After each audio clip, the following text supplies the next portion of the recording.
The sacred Sunday church bells were shattered by the brutal thud of an axe, cleaving through Henry Stafford's neck.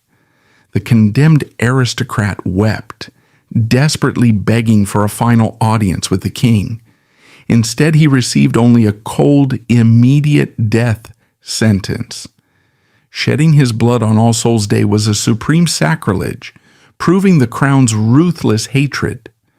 Just 4 months earlier, Stafford was the brilliant Kingmaker who personally placed Richard III on the throne. Yet blinding ambition pushed him to commit ultimate treason by raising a doomed rebellion. Sold out for a bounty by his own servant, the mastermind was dragged straight to the muddy chopping block. Was this brutal execution the inevitable price for a man who dared to play games with the crown? The mid-15th century in England was defined by the Wars of the Roses. It was a brutal, multi-generational, and destructive civil conflict for the throne. In this treacherous, shifting landscape, possessing royal blood was both an unimaginable honor and a permanent, visible target on your back. Henry Stafford was a biological and political anomaly. He carried a dangerous double dose of the royal Plantagenet lineage. Through his father's line, he was a direct, legitimate descendant of Thomas of Woodstock, the youngest son of King Edward III. Through his mother's line, he possessed another potent royal connection. His mother was Margaret Beaufort.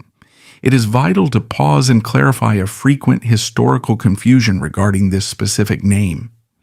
His mother was the daughter of Edmund Beaufort, the second Duke of Somerset. She was a cousin to the other, more famous Margaret Beaufort, the woman who would eventually give birth to Henry Tudor. This exceptional genetic combination meant that Henry Stafford possessed a very real, legally viable claim to the English throne. He was acutely, constantly aware of his ancient ancestry. Crucially, so was every single monarch who sat in power during his lifetime. His life was defined by sudden, devastating loss from the very beginning. Many older historical texts frequently recorded his birth year as 1454, operating on the traditional assumption that his father died violently at the First Battle of St. Albans. However, modern historians have rigorously cross-checked the surviving records. His father actually survived that famous battle. He passed away from the plague in late 1458. Therefore, Henry Stafford was born precisely on September 4th, 1455, in the heavy stone fortress of Abergavenny in Wales. Tragedy struck his prominent family again with terrifying speed. His grandfather, the first Duke of Buckingham, was a staunch Lancastrian loyalist. He died fighting fiercely at the Battle of Northampton in July 1460. By the time he was barely 4 or 5 years old, little Henry Stafford was an orphan. But he was not a destitute orphan. He immediately inherited the prestigious title of Duke of Buckingham. This ancient title granted him sweeping territorial authority, vast networks of retainers, and staggering wealth across Wales and the western borders of England. In the structured, transactional medieval feudal system, a wealthy child duke was an incredibly valuable political asset. The New Yorkist monarch, King Edward IV, clearly recognized this immense value. The king immediately exercised his royal prerogative and formally purchased the boy's wardship. By doing this, King Edward IV bought the legal right to manage Stafford's lucrative estates. More importantly, it gave the crown the right to dictate the child's future, including his education and his eventual marriage. King Edward IV did not raise the boy himself. He handed the young, wealthy duke over to be raised within the private household of his own wife, Queen Elizabeth Woodville. The king paid a handsome royal allowance of £500 a year for the boy's upkeep and hired a dedicated tutor named John Giles to meticulously educate him. On the surface, it appeared to be an honorable, privileged upbringing. In reality, this specific arrangement led to a profound, lifelong, and ultimately fatal psychological wound. The root of this damaging upbringing lies in the deeply toxic reputation of the Woodville family. The Woodvilles were viscerally despised by the established old-blood aristocracy of England. They were not an ancient noble house. They were widely viewed as greedy, socially ambitious, foreign upstarts. They had only climbed to the pinnacle of the social ladder because King Edward IV had impulsively, secretly married Elizabeth for her striking physical beauty, bypassing traditional diplomatic royal marriages. Once in power, the Queen relentlessly advanced her own family, securing lucrative marriages and prestigious titles for her numerous siblings. In February 1466, the Crown made a calculating move. When Henry Stafford was just 10 years old, King Edward IV and Queen Elizabeth forced him into an arranged marriage.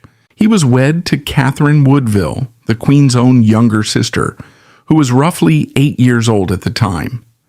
To an intelligent boy who was already proudly aware of his royal blood, being physically and legally forced to marry into a family he considered to be common, grasping social climbers was an agonizing, daily humiliation.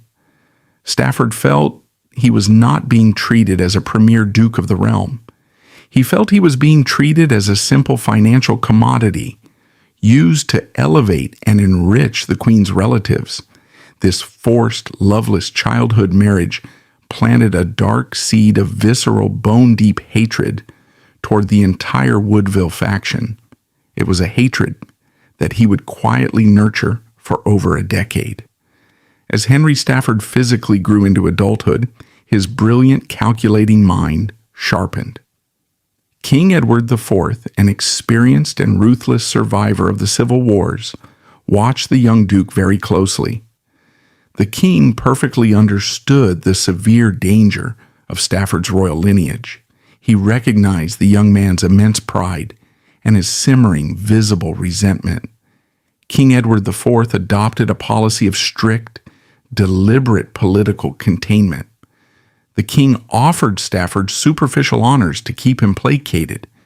He made the young duke a prestigious Knight of the Garter in 1474.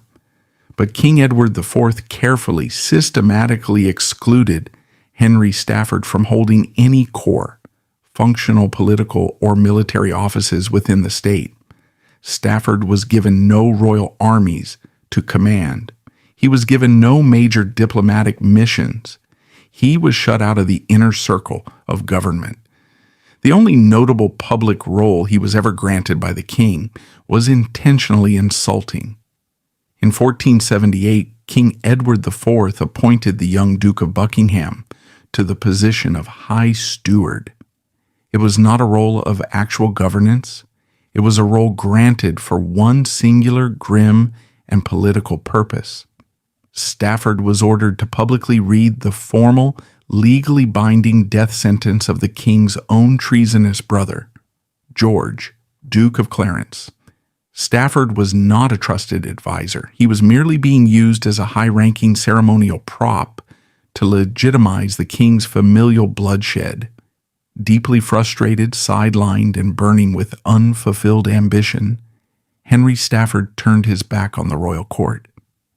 He retreated westward to the heavy stone walls of his primary stronghold at Brecknock Castle in Wales. He sat in the dark, staring at his royal pedigree, patiently waiting for a single catastrophic moment of weakness in the capital. But Stafford's long exile in the political shadows was not destined to last. The iron grip of the Yorkist regime relied on the imposing physical health of one man. When the unthinkable finally happened, the rigid chessboard of English politics was violently overturned. The orphan duke saw his opening, and he prepared to strike. For over a decade, King Edward IV had ruled England with an iron grip. He was an imposing warrior king who had literally crushed his enemies on the battlefield of Towton. His authority seemed unshakable. He had successfully secured his dynasty, enriched his controversial Woodville in-laws, and contained dangerous, resentful men like Henry Stafford. The political stability of the English nation rested squarely on the broad shoulders of this single, formidable man. Then in the early spring of 1483, the terrifying reality of human biology shattered the political landscape. King Edward IV, previously known for his incredible physical stamina, fell suddenly and violently ill. Contemporary medical records from the 15th century are notoriously vague, leading modern historians to debate the exact cause of his illness. Some scholars suggest a severe case of pneumonia, others point to typhoid, or perhaps a sudden, fatal stroke brought on by years of heavy drinking and rich aristocratic diets. Regardless of the specific medical cause, the political outcome was immediate and absolute.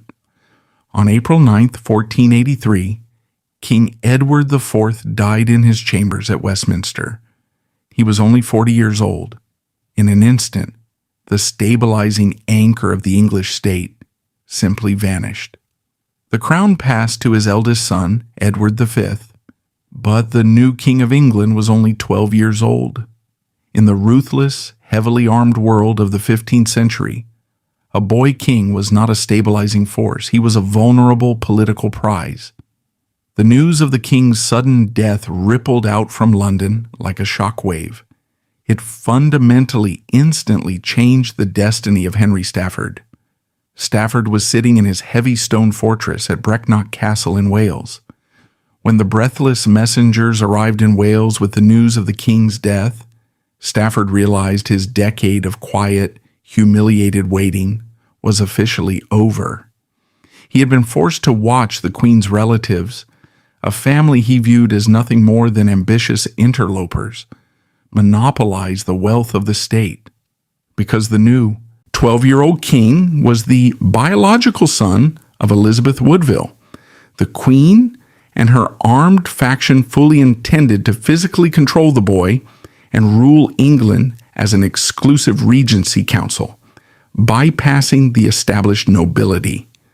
Stafford possessed a brilliant, analytical mind. He looked at the rapidly shifting political landscape and recognized a fundamental truth. He commanded vast wealth in Wales and a private army of fiercely loyal retainers. But to successfully launch a hostile legal takeover of the English government, he needed a legitimate political partner. He needed a figurehead whose royal claim was even more potent, more immediate than his own. He looked to the freezing, militarized north of England. He looked to the late king's youngest brother, Richard, the Duke of Gloucester. Richard of Gloucester was a hardened veteran military commander. He had spent years successfully governing the brutal northern borders, fighting the Scottish armies on behalf of his brother. Crucially, in his final will, King Edward IV had explicitly, legally named Richard as the Lord Protector of the realm. Richard was supposed to govern the nation until the young king came of age, but the Woodville family, operating out of London, was actively, rapidly moving to ignore the late king's will. They were moving to strip Richard of his legal role as Lord Protector. Henry Stafford recognized a kindred spirit. He saw another royal duke who was being actively marginalized and legally threatened by the exact same Woodville faction. Stafford did not hesitate. He shifted from a sidelined, brooding aristocrat to the active, aggressive architect of a ruthless political coup. According to several contemporary chronicles, Stafford dispatched a trusted secret messenger named Humphrey Perceval. The writer traveled at breakneck speed northward to the city of York, where Richard of Gloucester was currently stationed. The message Perceval carried was a massive, illegal political gamble. Stafford formally proposed a strict, unbreakable military alliance with Richard. He offered the Duke of Gloucester his unwavering political loyalty. More importantly, he offered the immediate physical backing of 1,000 battle-ready Welsh soldiers to help Richard forcefully claim his rightful position. Richard of Gloucester, realizing he was being politically outmaneuvered by the Queen in London, enthusiastically accepted the alliance. The union of the two most powerful marginalized royal dukes was officially sealed in the shadows. The trap was meticulously set. They simply had to wait for the target to move. The young King Edward V was not in London when his father died. He was residing at Ludlow Castle, located on the Welsh Marches. The boy was heavily guarded by his maternal uncle, Anthony Woodville, the Earl Rivers. Earl Rivers was a highly educated, sophisticated nobleman. He was a famous jouster and a patron of early printing, but he was also the hated symbol of Woodville power. In late April 1483, Earl Rivers began the long-guarded journey to escort the young king from Ludlow to London for his official coronation. Stafford and Richard meticulously coordinated their movements. They marched their respective private armies southward, carefully timing their approach to intercept the royal entourage before it could reach the fortified walls of London. On April 29, 1483, the two factions physically converged at the town of Northampton. The young king, traveling slightly ahead, had already reached the nearby town of Stony Stratford. But Earl Rivers, commanding the rearguard of the royal escort, stopped in Northampton. This is where Henry Stafford demonstrated his profound, terrifying capacity for psychological deception. When Earl Rivers arrived in Northampton, he was not greeted by drawn swords or heavily armored lines of infantry. He was greeted by the warm, smiling faces of Henry Stafford and Richard of Gloucester. Stafford played the role of the gracious, respectful host with absolute perfection. The two dukes hosted Earl Rivers for a lavish, incredibly pleasant dinner at a local inn. They poured expensive wine. They shared convivial conversation. They solemnly, publicly swore their undying loyalty to the new boy king. They actively, meticulously lulled the veteran Woodville commander into a profound false sense of physical security.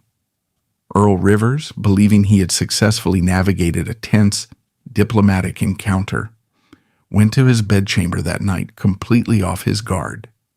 The deception ended the very next morning. At dawn on April 30th, the masks dropped.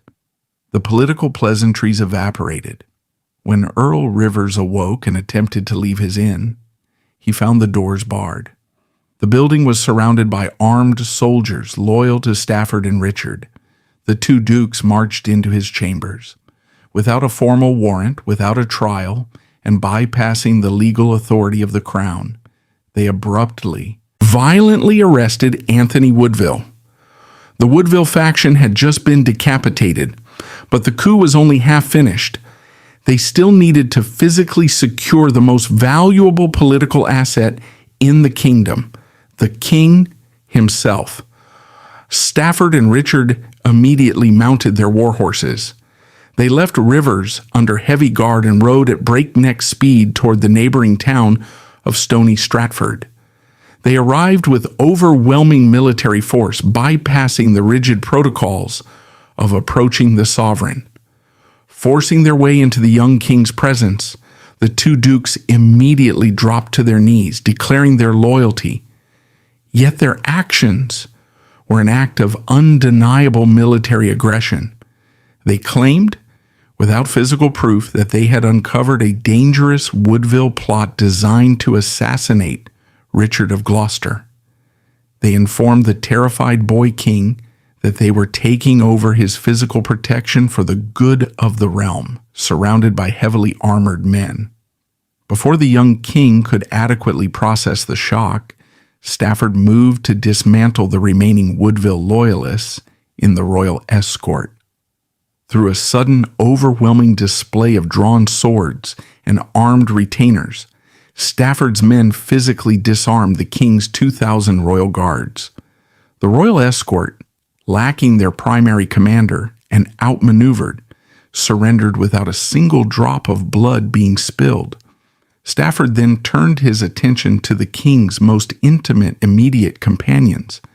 He aggressively arrested Richard Grey, the young king's own half-brother.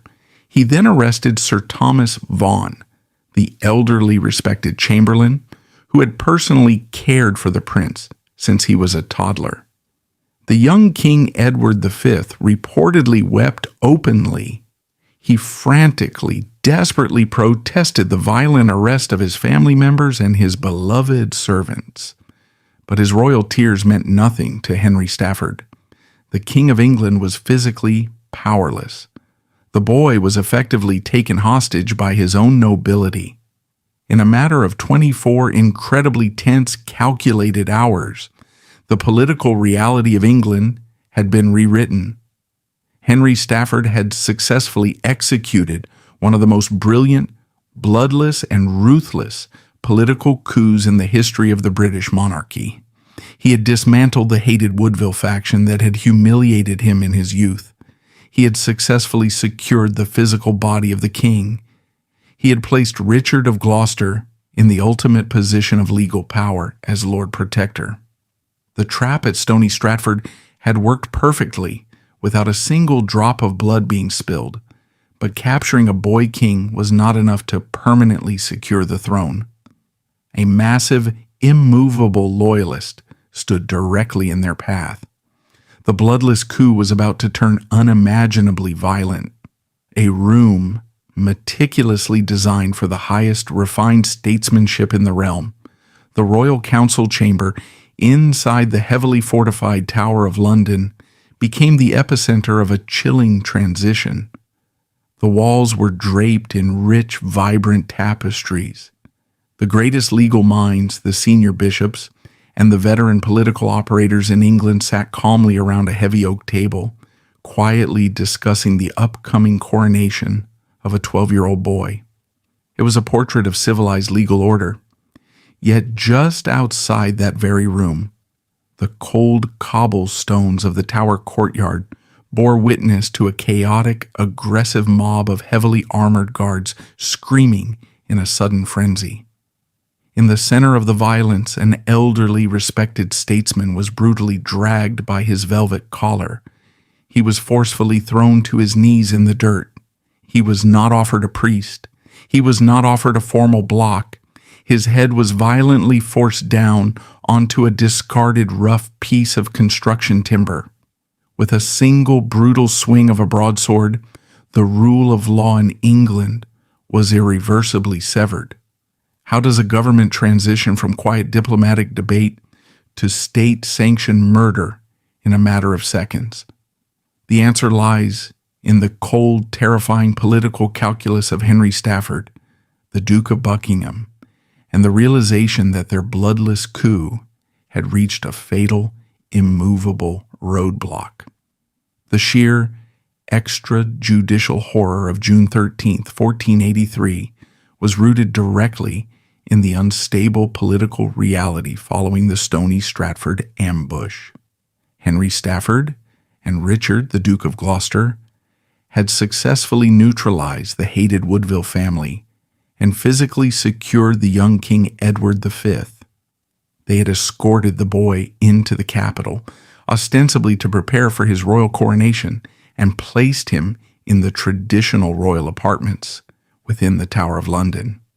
Richard was officially, legally recognized as the Lord Protector of the realm. Stafford was elevated to the dizzying heights of royal patronage, granted sweeping authority over Wales and the West. But as the planned date for the young king's coronation rapidly approached, the two dukes realized a fundamental, catastrophic problem. If the 12-year-old Edward V was actually crowned King of England, the power of the Lord Protector would evaporate. The young monarch, deeply traumatized by the violent arrest of his Woodville uncles, would almost certainly seek immediate, devastating revenge against Stafford and Richard the moment he came of age. Stafford's brilliant analytical mind recognized that they had crossed a political Rubicon. They could not simply hand the power back. They had to take the ultimate unthinkable step. They had to take the crown itself. But there was a highly respected political boulder standing directly in their path. His name was William Lord Hastings. William Hastings was the Lord Chamberlain of England. He was an entrenched, experienced veteran of the Wars of the Roses. He was the late King Edward IV's closest friend and most trusted political confidant. Initially, Hastings had actively supported Stafford and Richard. Hastings deeply despised the Woodville family, and he had quietly applauded their sudden arrest at Northampton. But Hastings drew a hard, unyielding line in the political sand. His unwavering loyalty belonged to the late king's biological son. He would support Richard as protector, but he would violently oppose any attempt to depose the young King Edward V. Stafford and Richard knew that Hastings commanded immense loyalty among the nobility and the citizens of London.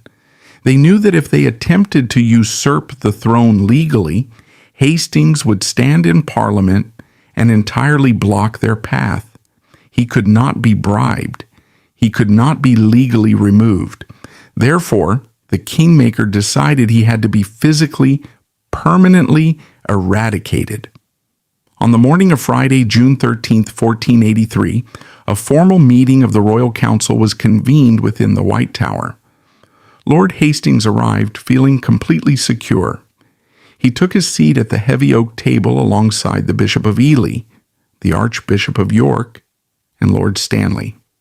The atmosphere was reportedly convivial. Contemporary chronicles, specifically the deeply detailed accounts written later by Sir Thomas More, paint a picture of deliberate, manipulative psychological deception. Richard of Gloucester entered the room in a seemingly excellent, pleasant mood. He politely requested a bowl of fresh strawberries from the Bishop of Ely's famous gardens in Holborn. The councillors relaxed, believing they were about to discuss the mundane logistical details of the upcoming coronation. Richard then excused himself from the chamber.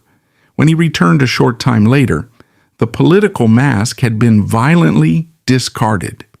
The Lord Protector's face was twisted in an expression of manufactured rage. Richard suddenly rolled up the sleeve of his doublet. He thrust his arm, which many historians note may have naturally possessed a slight physical asymmetry since his youth, across the table. He screamed that his arm was actively being withered by dark demonic witchcraft. He explicitly, loudly accused the mistresses of the Woodville family, and crucially, Lord Hastings, of orchestrating the treasonous sorcery. Hastings was blindsided. He stammered a defensive reply, attempting to logically navigate the sudden, bizarre accusation. But logic was irrelevant. This was not a legal debate. It was a choreographed armed ambush. Richard slammed his fist violently onto the heavy oak table. It was a prearranged, specific physical signal. Henry Stafford, operating as the chief military architect of the coup, had heavily armed men waiting silently in the stone corridors, just outside the thick wooden doors. Upon hearing the physical strike on the table, the guards immediately began shouting, "Treason! Treason!" The heavy doors burst open. Armed soldiers flooded into the sacred council chamber. Chaos instantly erupted. In the violent scuffle, Lord Stanley was struck in the head by a halberd, blood spilling onto the floor. The bishops were roughly seized and arrested. But the true focus of the violence was Lord Chamberlain Hastings. He was violently ripped from his chair. He was not formally charged with a specific crime.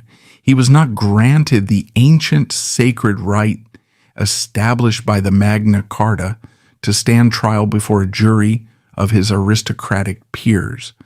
Richard of Gloucester barked a terrifying extrajudicial command. He ordered his men to take Hastings outside and immediately strike off his head, vowing that he would not sit down to his own dinner until the deed was done. The soldiers dragged the terrified, deeply shocked statesman out of the council chamber and down into the open air of the Tower Green. They did not wait to procure a proper executioner's block draped in black velvet. They found a rough, discarded piece of heavy construction timber, a log meant for building repairs, lying in the dirt. They forced the Lord Chamberlain to his knees. They shoved his neck against the rough wood. With a single brutal swing, they decapitated the most loyal servant of the Yorkist dynasty. By actively orchestrating and facilitating this horrific execution, Henry Stafford officially abandoned the rule of law. He helped establish a terrifying, volatile precedent of martial jungle law in the heart of the capital. Raw, naked military violence now superseded the ancient legal rights of the English nobility. With the opposition violently, physically eliminated, the path to the throne was clear. But raw violence is not enough to sustain a medieval kingdom. You cannot rule entirely by the axe. To successfully install a usurper, you need a convincing, legally plausible narrative. Stafford seamlessly transitioned from the chief military enforcer to the regime's master of propaganda. The physical opposition was dead. Now they needed ideological justification. They needed to legally, publicly invalidate the 12-year-old King Edward V. On June 22nd, the faction deployed their first rhetorical weapon. A prominent theologian named Dr. Ralph Shaw delivered a publicized, heavily attended sermon at St. Paul's Cross in London. He publicly introduced a shocking, controversial legal argument that would later be codified as the Titulus Regius. The argument claimed that the late King Edward IV had been legally, formally, pre-contracted to marry another noblewoman, Lady Eleanor Butler, long before he ever met Elizabeth Woodville. In the strict ecclesiastical law of the 15th century, a formal pre-contract was legally binding. Therefore, the sermon argued, the king's subsequent marriage to Elizabeth Woodville was an act of bigamy. It was legally invalid. If the marriage was invalid, then the young King Edward V and his younger brother were legally transformed into illegitimate bastards. They possessed no divine or legal right to inherit the crown of England. But a sermon by a priest was not enough to sway the skeptical, unnerved citizens of London. The people had just witnessed the extrajudicial murder of Lord Hastings. They were terrified. They were silent. They needed to be persuaded by the highest, most eloquent secular authority in the land. They needed the Duke of Buckingham. On Tuesday, June 24th, 1483, Henry Stafford stood before a massive assembly of the mayor, the aldermen, and the most prominent wealthy citizens of London at the Guildhall. This specific moment highlights Stafford's terrifying, undeniable brilliance. Contemporary historians, including Polydore Vergil and Thomas More, universally acknowledge that Stafford was one of the most gifted, articulate, and persuasive public speakers of his entire generation. He did not wear heavy armor. He wore the magnificent robes of a royal duke. He commanded the room with unyielding aristocratic authority. Stafford delivered a sprawling, manipulative 2-hour oration. He weaponized his formidable intellect. He systematically laid out the complex, dubious legal arguments of the pre-contract. He appealed to the citizens' deep-seated hatred of the greedy Woodville faction. He painted a terrifying picture of the instability and the violent factionalism that would inevitably consume England if a child was allowed to rule. He then presented the ultimate logical solution. He presented Richard of Gloucester as the mature, battle-hardened, legally legitimate savior of the English nation. When Stafford finally finished his masterful speech, he demanded that the citizens of London formally petition Richard to take the crown. He waited for the roaring applause. He waited for the unified, enthusiastic consent of the capital. Instead, the Guildhall was met with deafening silence. The citizens of London were not foolish. They were wealthy merchants and veteran politicians. They saw through the thin, manufactured legal veneer. They recognized an armed, violent usurpation when they saw one, and they were utterly terrified to speak. Stafford's brilliant rhetoric had failed to generate genuine public support, but the Kingmaker was not a man who accepted failure. Operating with cold, theatrical precision, Stafford immediately activated a contingency plan. According to several detailed contemporary accounts, Stafford had explicitly, secretly, planted dozens of his own armed retainers and paid provocateurs at the very back of the massive Guildhall. When the agonizing silence stretched on too long, these planted men suddenly threw their hats high into the air. They began loudly, aggressively shouting, "King Richard! King Richard!" Stafford immediately seized upon this manufactured fake display of public consensus. He turned to the mayor and loudly proclaimed that the good people of London had spoken with a unified, joyful voice. Relying on this violent illusion of public approval, Henry Stafford led a massive, formal delegation to Baynard's Castle 2 days later. He officially publicly petitioned Richard of Gloucester to accept the heavy burden of the English crown. After a brief theatrical display of false reluctance, Richard accepted. On June 26, 1483, the reign of King Richard III officially began. Henry Stafford had successfully executed the highest, most dangerous role in feudal politics. He was the undisputed kingmaker. His political rewards were staggering, almost beyond comprehension. The new king showered him with unprecedented wealth. Stafford was appointed to the ancient, prestigious office of Lord High Constable of England. He was given total, virtually sovereign control over the entire region of Wales and the Marches. He possessed more physical wealth, more land, and more direct military power than any other subject in the history of the realm. He had won the brutal, bloody Game of Thrones. He stood at the zenith of human power. The crown had been successfully, legally stolen. Henry Stafford stood at the absolute pinnacle of his ambition. He had engineered a regime change through a terrifying mixture of brute force and brilliant propaganda. But the new king's throne was built on highly unstable ground, and to secure it, the Kingmaker would have to cross a moral line from which there was no return. In the summer of 1483, London became a city of haunting contrasts. While King Richard III and his undisputed Kingmaker reveled in the glittering music and imported wine of the royal court, a chilling silence fell over the nearby Tower of London. Inside its imposing stone walls, the deposed 12-year-old King Edward V and his 9-year-old brother Richard of Shrewsbury were living in the royal apartments. Initially, they were seen playing in the gardens, but as the summer progressed, they were moved to the inner, more secure rooms. They were seen less and less frequently behind the barred windows. Eventually, they were never seen again.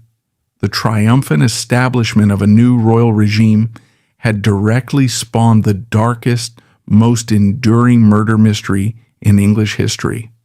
The terrifying, paranoid logic of medieval succession dictated that rivals must be extinguished.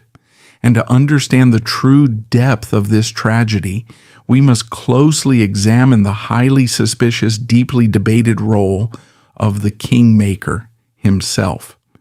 Before unraveling the disappearance of the princes in the Tower, we must discard the simplistic theatrical narratives often presented by popular culture. History, largely written by the victorious Tudor dynasty, has traditionally laid the unshared blame for the murder of the royal children squarely at the feet of King Richard III. The traditional narrative presents the king as a cartoonish villain who callously ordered his own nephews smothered in their sleep. However, modern historical research is rarely that simple. Meticulous historians poring over fragmented contemporary documents have uncovered a far more complex, deeply unsettling possibility. A compelling body of evidence points directly toward the deep, active involvement of Henry Stafford, the Duke of Buckingham, to orchestrate the murder of two guarded royal children inside the most secure military fortress in the British Empire. A conspirator needs three specific things: undeniable access, absolute physical authority, and a massive overriding political motive. Henry Stafford possessed all three in terrifying abundance. First, let us examine his access and his authority. As the newly appointed Lord High Constable of England, Stafford was the supreme military commander of the realm. The Tower of London was not merely a royal residence, it was the primary military arsenal and fortress of the capital. Stafford possessed the unquestioned legal authority to enter the tower at any time. He possessed the power to issue direct commands to the armed guards, to alter the security details, and to control exactly who had physical access to the royal apartments. Second, we must examine his hidden ambitious political motives. Stafford was a man profoundly driven by his ancient lineage. He knew that his genetic claim to the throne of England was incredibly strong. If the two young Yorkist princes were permanently eliminated, Stafford effectively moved several massive steps closer to the crown himself. Alternatively, many respected historians argue for a different, equally cold-blooded motive. By orchestrating the murder of the children, Stafford may have sought to permanently secure the new regime he had just built. Or, more cynically, he may have actively sought to force King Richard III into a psychological corner. By committing the ultimate unforgivable sin on the king's behalf, Stafford could permanently bind the monarch to him through shared, inescapable guilt. He would make himself indispensable. The historical evidence supporting Stafford's involvement is not merely speculative. It is documented in the surviving archives of the 15th century. A surviving confidential Portuguese diplomatic dispatch from the era, written by an observer named Álvaro Lopes de Chaves, explicitly details the rumors of the English court. The document clearly states that King Richard handed the two royal children over to the direct custody of the Duke of Buckingham. Crucially, the dispatch records the widespread belief that it was specifically under Buckingham's ruthless supervision that the boys were quietly starved to death. Furthermore, a breathtaking historical discovery was made in 1980 by an academic researcher at the College of Arms in London. Hidden within a collection of contemporary 15th century manuscripts was a hastily written, revealing note. The text, analyzing the brutal events of 1483, plainly states that the murder of the young princes was the vice of the Duke of Buckingham. In Middle English, the word vice translates to the device, the invention, or the plot. While the definitive truth of what happened in the dark, silent rooms of the Tower may never be fully known, Henry Stafford remains one of the primary, most highly suspected architects of the crime. But the terrifying alliance between the king and the Kingmaker did not even last the summer. By August of 1483, barely weeks after the coronation of Richard III, Henry Stafford made a decision of staggering, almost incomprehensible audacity. He decided to launch a massive organized armed rebellion to overthrow the very king he had just crowned. The motives for this sudden catastrophic betrayal center heavily on two massive human flaws: unyielding greed and a deeply bruised aristocratic ego. Stafford demanded a staggering reward for his political services. He formally petitioned King Richard III to hand over half of the immense, lucrative de Bohun family estate. This was a massive swath of rich agricultural land and fortified castles. Stafford firmly, aggressively believed this land was his undeniable genetic birthright. King Richard III initially agreed to the transfer, but the king was a shrewd, experienced military commander. Richard looked at Henry Stafford. He looked at a man who had just proven he possessed the ruthless capability and the brilliant political mind to successfully overthrow a king. Richard recognized the severe existential danger of handing massive economic and territorial power to such a volatile, dangerous operator. Therefore, King Richard employed a brilliant, frustrating, bureaucratic maneuver. He utilized the slow, grinding machinery of Parliament to legally, systematically delay the actual physical transfer of the de Bohun lands. To a reasonable statesman, this might seem like a necessary, cautious legal process. But Henry Stafford was not a reasonable statesman. He was a man consumed by blinding pride. To Stafford, this bureaucratic delay was not a political necessity. It was an intolerable insult. It was a blatant, public breach of trust from a monarch who owed his very crown to Stafford's brilliance. Furthermore, while his anger was boiling, Stafford was being subjected to expert, subtle psychological manipulation. Following the coup, Stafford was officially holding a dangerous political prisoner under loose house arrest at his stronghold of Brecknock Castle in Wales. The prisoner was John Morton, the brilliant, highly educated Bishop of Ely. Bishop Morton was a fiercely loyal veteran Lancastrian political operative. He was a master of the quiet, whispered game of treason. Morton sat with the Duke of Buckingham in the Welsh castle. The bishop quietly recognized Stafford's massive, fragile ego.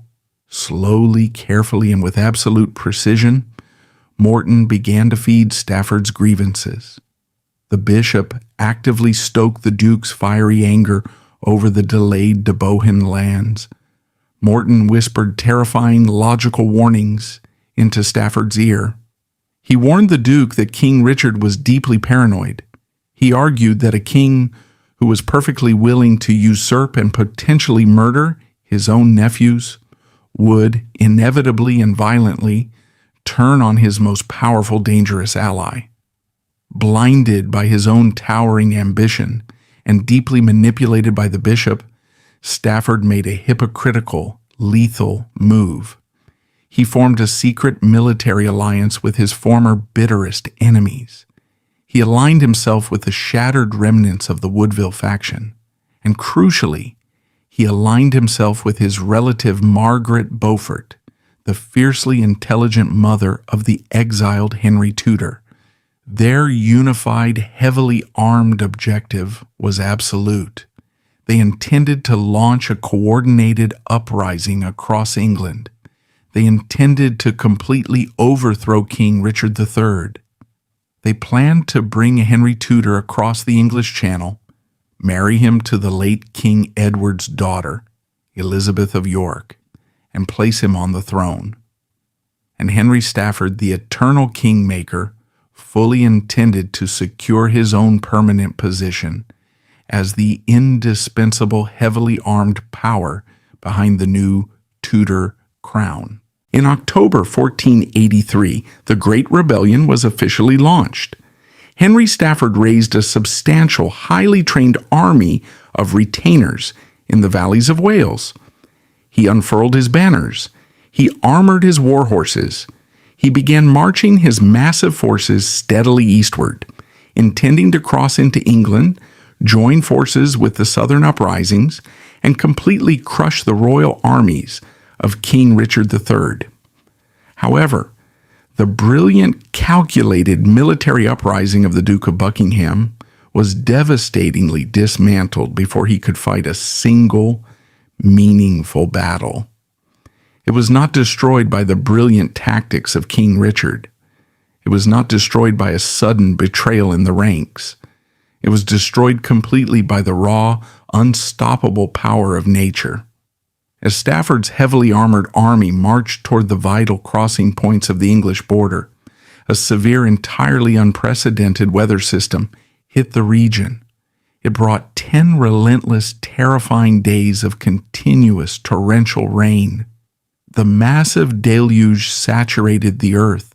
The resulting runoff caused the great river Severn to flood catastrophically, bursting its banks and drowning the surrounding valleys. The event was so sudden, so destructive, that it was recorded in the horrified chronicles of history as the Great Water, or simply Buckingham's Flood. The impact on the rebellion was immediate. Stafford's massive army found itself physically trapped. They were bogged down in the freezing, knee-deep mud on the Welsh side of the flooded river. The roads were impassable. The vital bridges were washed away, lacking adequate supply lines, cut off from their allies, and facing immediate, severe starvation. The morale of the Welsh soldiers collapsed. They were freezing. They were demoralized by the horrific, seemingly apocalyptic weather. They looked at the swollen, raging river, and they made a pragmatic decision. The soldiers simply abandoned the campaign. They dropped their weapons. They deserted the Duke in massive, uncontrollable droves, refusing to fight a war against nature itself. Simultaneously, across the English Channel, Henry Tudor's invasion fleet was actively battered by the exact same violent storms. His ships were heavily damaged, scattered by the wind, and forced to turn back to the safety of the French coast. Henry Stafford, the brilliant political architect, the master of the English court, sat on his horse in the freezing rain. He watched his grand, meticulously planned military uprising pathetically evaporate into the mud without a single sword ever being swung in anger. The alliance that forged a kingdom had irreversibly shattered. The ultimate Kingmaker had transformed into the ultimate rebel. But the heavens themselves seemed to intervene against his ambition. A catastrophic twist of weather had entirely washed away his grand army. The most powerful man in England was suddenly stripped of everything, running for his life in the freezing mud. The sheer scale of Henry Stafford's final humiliation began with his desperate flight from the Welsh borders. It is late October 1483. The unprecedented apocalyptic storms known as Buckingham's Flood had completely shattered the Great Rebellion. The massive Welsh army had deserted into the freezing rain. Henry Tudor's invasion fleet had been forced back to France. Henry Stafford, the second Duke of Buckingham, the Lord High Constable of England, and the undisputed Kingmaker, was suddenly entirely alone. He possessed no army, he possessed no royal protection, and he knew with terrifying certainty that King Richard III would hunt him to the ends of the earth. Stafford was forced to make a degrading, desperate choice. The man who had spent his entire life fiercely, obsessively guarding his royal dignity was forced to shed his aristocratic identity. Historical accounts detail a frantic physical transformation. Stafford stripped off his heavy, expensive silks and imported velvets. He violently sheared off his beard and cut his hair, to alter his recognizable aristocratic profile. He dressed himself in the coarse, scratching, and filthy garments of a common agricultural laborer. Disguised as a mere peasant, the Premier Duke of England fled eastward through the freezing mud.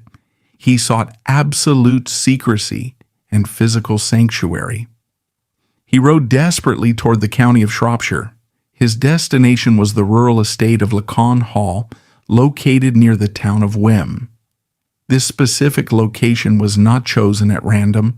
Lacan Hall was the home of a man named Ralph Bannister. Bannister was a trusted, long-standing retainer of the Buckingham household. For generations, the Bannister family had been financially supported, legally protected, and socially elevated by the immense wealth of the Stafford family. In the rigid, highly binding social contract of the medieval feudal system, Ralph Bannister owed Henry Stafford his unquestioning loyalty. Stafford arrived at Lacan Hall genuinely believing he had found a secure, reliable safe haven. He was catastrophically wrong. He had underestimated the cold, calculating ruthlessness of King Richard III and the devastating, corrupting power of royal gold. When the king received word that the rebellion had collapsed and Buckingham had fled, Richard did not immediately deploy massive armies to comb the countryside. He deployed a much more effective surgical weapon. King Richard III issued a formal, massive royal proclamation. He placed an astronomical bounty directly on the head of Henry Stafford. The king officially offered a reward of £1,000 in silver, or the permanent grant of an estate worth £100 a year in revenue to any man who successfully captured the traitorous duke. To fully grasp the magnitude of this temptation, we must understand 15th century economics. For a minor country squire or a retainer like Ralph Bannister, £1,000 was not merely a reward. It was unimaginable, life-altering, generational wealth. It was the equivalent of millions of dollars in modern currency. Furthermore, the royal proclamation carried a terrifying, unspoken threat. Anyone found actively harboring the condemned traitor would share his violent, agonizing fate. Faced with the staggering temptation of instant wealth and the terrifying threat of execution, the ancient feudal bonds of loyalty dissolved. Ralph Bannister made a cold, pragmatic calculation. He actively, quietly betrayed his master. Bannister sent secret word to the local authorities. He contacted Thomas Mitton, the heavily armed sheriff of Shropshire. Mitton immediately mobilized a detachment of soldiers. They rode swiftly and silently to the Lacan estate. They found the brilliant political architect hiding in the dense freezing woods near the manor, or, according to some chronicles, huddled desperately in a peasant's outbuilding. The soldiers did not show him the respect due to a royal duke. They violently seized the disguised fugitive. They bound him heavily in thick iron chains. The immense, towering pride of Henry Stafford was finally irrevocably broken. The Kingmaker had been sold by his own servant. Stafford was placed under heavy, aggressive military guard. The armed convoy began the long, agonizing transport southward. Their destination was the city of Salisbury, where King Richard III had advanced with his royal army to crush the remnants of the southern uprisings. When the convoy finally arrived in Salisbury in early November, Stafford was forced to confront the harsh, brutal reality of the autocratic system he had personally helped construct. He was a desperate, entirely cornered man. He urgently, furiously demanded a direct personal audience with King Richard III. The historical motives behind this urgent request remain a subject of intense, ongoing debate among modern scholars. Some historians suggest Stafford genuinely believed he could use his formidable manipulative rhetorical skills to talk his way out of a death sentence. He had convinced the citizens of London to accept a usurper. Perhaps he believed he could convince the king to show mercy. However, other historians point to darker, alarming contemporary rumors. Several chronicles suggest that Stafford had actively, secretly concealed a sharp hunting knife within his coarse clothing.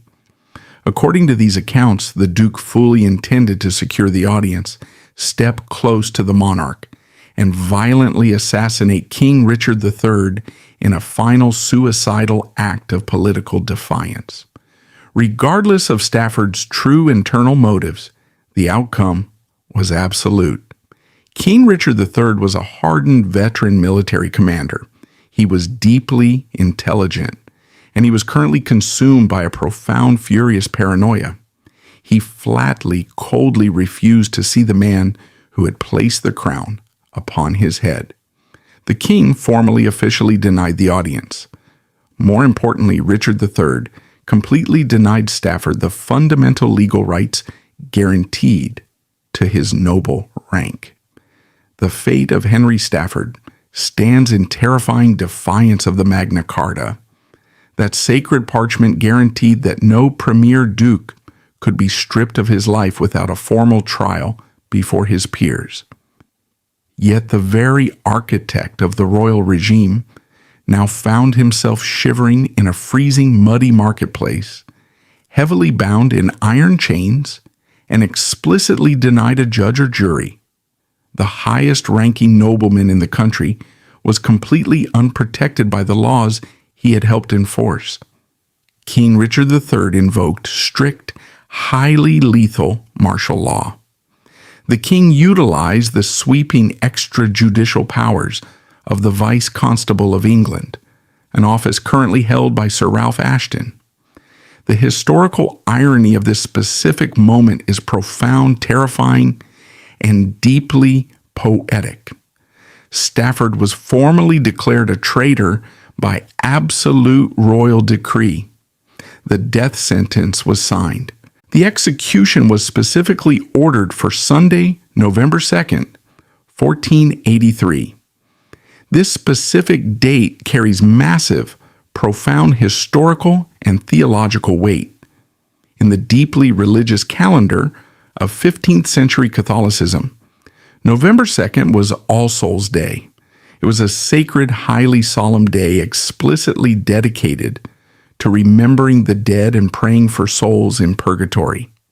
To deliberately shed human blood to execute a man on a Sunday, and specifically on All Souls' Day, was widely considered by the general public to be an act of extreme, shocking sacrilege.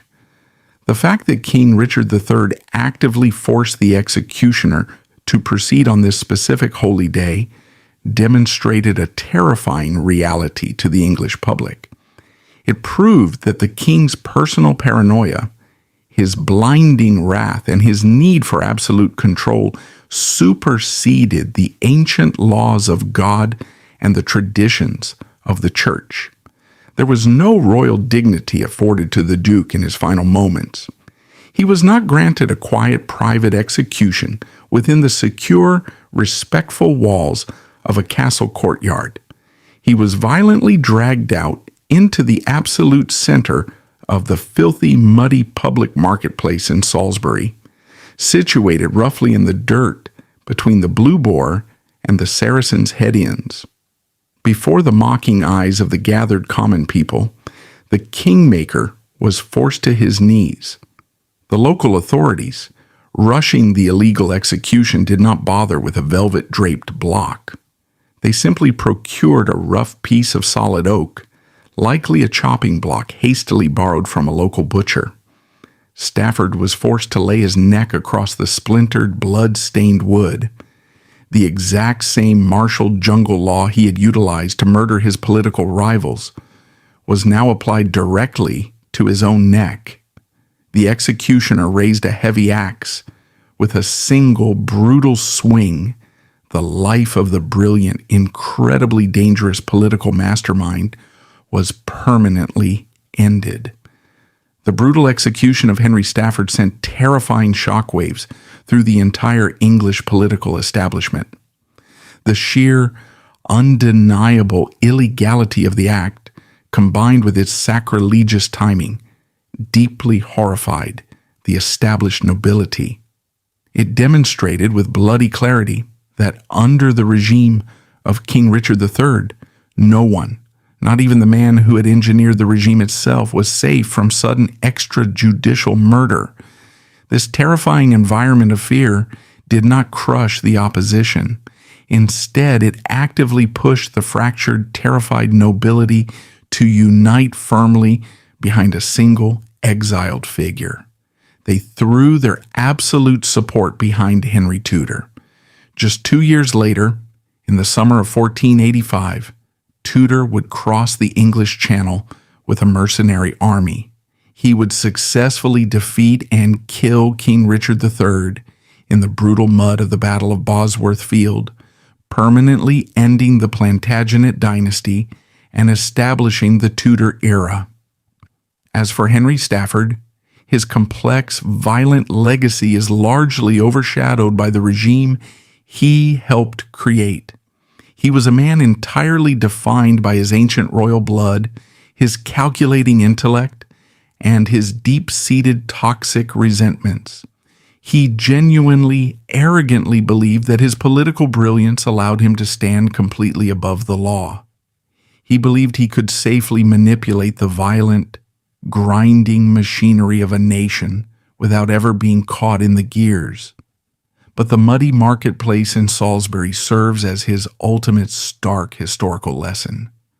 When you help build a royal regime entirely upon violence, deception, and the absolute suspension of the law, you absolutely cannot expect the law to step in and protect you when the axe finally falls.